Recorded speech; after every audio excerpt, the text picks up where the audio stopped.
പ്രതീക്ഷയ്ക്ക് നമുക്കൊപ്പം ഷാഫി പറമ്പിൽ ചേരുകയാണ്. സംസ്ഥാനം ഏറ്റവും ആകാംക്ഷയോടുകൂടി കാത്തിരിക്കുന്ന മണ്ഡലമാണ് വടകര. ഏറ്റവും ശക്തമായ മത്സരം നടക്കുന്ന മണ്ഡലമായി വടകര മാറിയിരിക്കുന്നു. ഷാഫി പറമ്പിൽ ഇപ്പോൾ തിരക്കുകൾക്കിടയിൽ നമുക്കൊപ്പം ചേരുകയാണ്. ഷാഫി, ഏറ്റവും അവസാന മണിക്കൂറുകളിലേക്ക് കടക്കുകയാണ്. എന്താണ് പ്രതീക്ഷ? ഇത് ഇലക്ഷൻ പ്രഖ്യാപിച്ചപ്പോ തോന്നി കുറേ ദിവസമുണ്ട്, ഭയങ്കര സമയം അധികം എത്രയും ദിവസം വേണ്ടായിരുന്നു. ഇപ്പൊ എത്ര പെട്ടെന്നാണ് സമയം പോയതെന്ന് അറിഞ്ഞില്ല.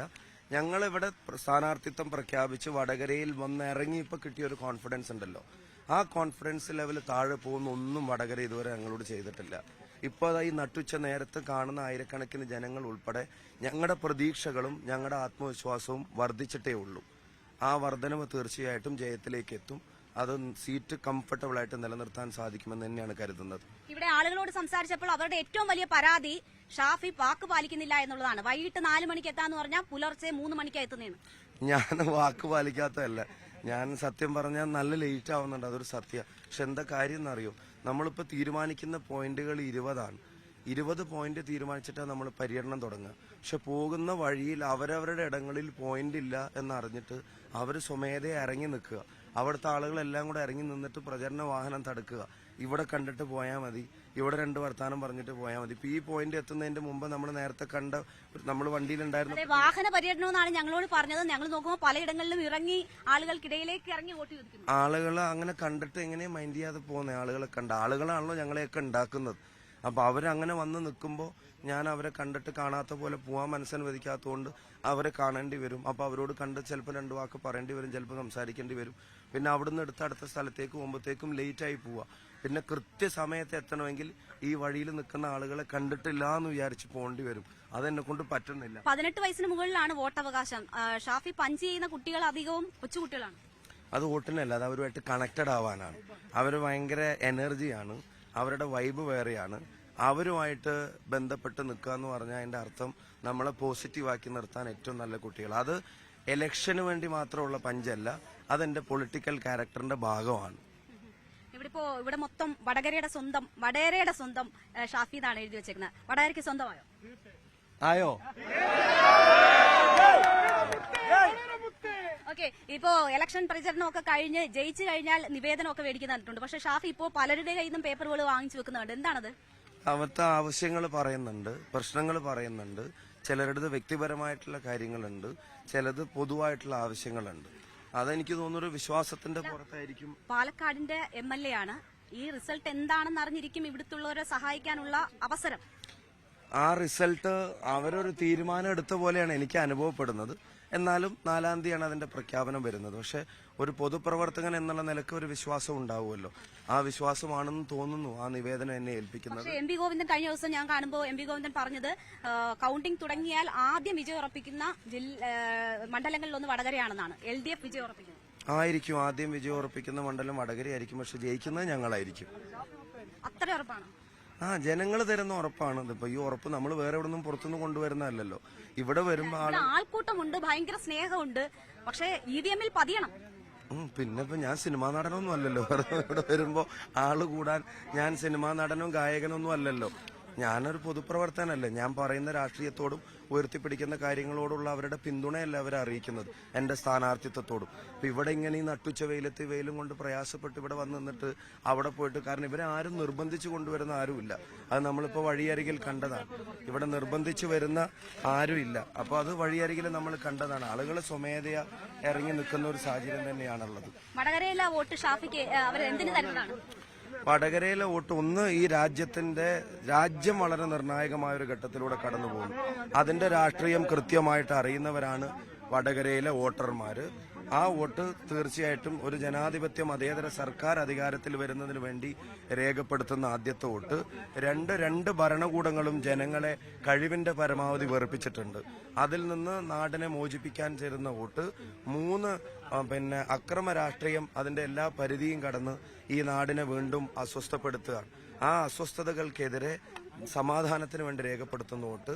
ഇത് അതിന്റെ പൊളിറ്റിക്സ്. ഇനി വികസന കാര്യങ്ങളാണെങ്കിൽ 1ാമത്തെ വോട്ട് എന്ന് പറയുന്നത് ഈ നാടിന്റെ പുരോഗതി.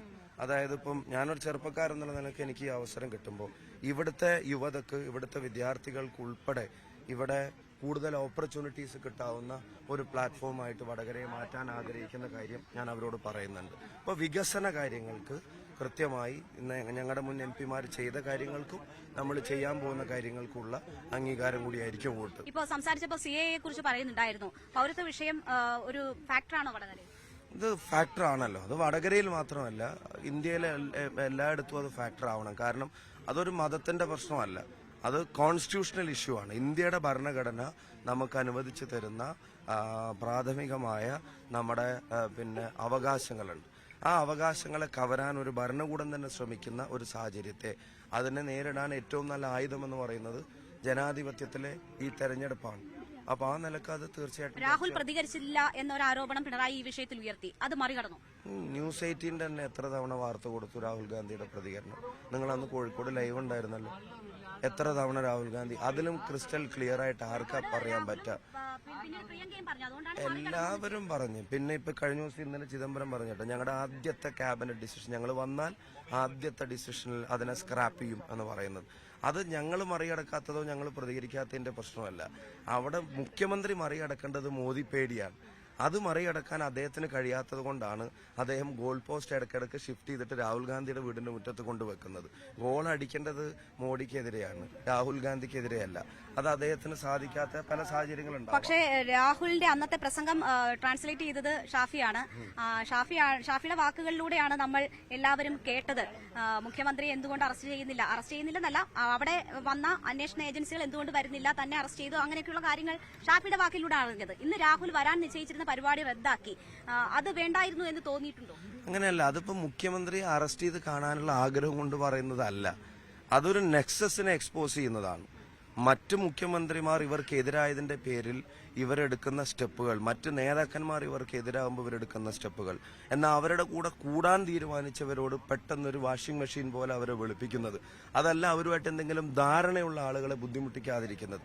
ആ ഒരു സെനാരിയോ എക്സ്പ്ലെയിൻ ചെയ്തതാണ്. അതല്ലാണ്ട് നാളെ തന്നെ വന്നിട്ട് പിണറായി വിജയനെ അറസ്റ്റ് ചെയ്ത് കാണാനുള്ള കൊതി കൊണ്ട് പറയുന്നതല്ല. ആ വ്യത്യാസം അരവിന്ദ് കെജ്രിവാളിന് കിട്ടാത്ത, സോറന് കിട്ടാത്ത, അല്ലെങ്കിൽ സ്റ്റാലിന് പോലും അനുവദിക്കാത്ത, രാഹുൽ ഗാന്ധിക്കോ ഇത്രയും സീനിയർ ആയിട്ടുള്ള സോണിയാഗാന്ധിക്കോ ഒന്നും കിട്ടാത്ത കേസ് പരിഗണന പല കാര്യങ്ങളിൽ കിട്ടുന്നതിനെ സംബന്ധിച്ചുള്ള നെക്സസിനെ ചൂണ്ടിക്കാണിക്കാൻ വേണ്ടി ഒരു പൊളിറ്റിക്കൽ നെക്സസ് ആണ് അത്. ഈ രാജ്യത്തെ മൊത്തം CPM അങ്ങനെയാണ് നമുക്ക് പറയാൻ കഴിയില്ല. CPM ദേശീയ നേതൃത്വം എടുക്കുന്ന സ്റ്റാൻഡുകൾ ഇത്തരം കാര്യങ്ങളൊക്കെ വളരെ ക്ലിയർ ആണ്. കേരളത്തിൽ ഇവർ തമ്മിലുള്ള ഒരു ധാരണയെ സംബന്ധിച്ചാണ് അത് സൂചിപ്പിച്ചത്. പിണറായി അതിന് മറുപടി പറഞ്ഞത് പഴയ പേര് ചൂണ്ടിക്കാട്ടിയാണ്. MV ജയരാജൻ ചൂണ്ടിക്കാട്ടിയത് കിങ്ങിണിക്കുട്ടൻ എന്ന ഒരു പേര് പരാമർശിച്ചുകൊണ്ടാണ്. അതിനെ എങ്ങനെയാണ് കാണുന്നത്? അതൊന്നും മറുപടി അറിയിക്കുന്നില്ല. ഇത്ര ഗൗരവമായിട്ടുള്ള ഒരു പൊളിറ്റിക്കൽ ഫൈറ്റ് രാഹുൽ ഗാന്ധിയുടെ നേതൃത്വത്തിൽ RSSനെയും സംഘപരിവാറിനെയും നിരന്തരം കടന്നാക്രമിച്ച് അതിന്റെ പേരിൽ പാർലമെന്റ് മെമ്പർ സ്ഥാനം വരെ കളയപ്പെട്ട് പിന്നെ സുപ്രീം കോടതി വഴി തിരിച്ചു വരേണ്ടി വന്ന് ഇരിക്കുന്ന വീട്ടിൽ നിന്ന് ഇറങ്ങിപ്പോവാനായിട്ട് പറഞ്ഞു, പിന്നെ അവിടുന്ന് തിരിച്ചു പോരാനായിട്ട് പറഞ്ഞ് ഇത്തരം പ്രയാസങ്ങൾ ഉണ്ടാക്കുന്ന ഒരു കണ്ടിന്യൂസ് ഫൈറ്റ് നടത്തിക്കൊണ്ടിരിക്കുന്ന ഒരു മനുഷ്യനെ സംബന്ധിച്ച് പഴയ പേരും പുതിയ പേരൊക്കെ ഇടുന്നത് അതൊക്കെ അവരവരുടെ നിലവാരത്തിനൊത്ത് കേരളത്തിലെ ജനങ്ങൾ അത് അവരെ അളക്കത്തുള്ളൂ.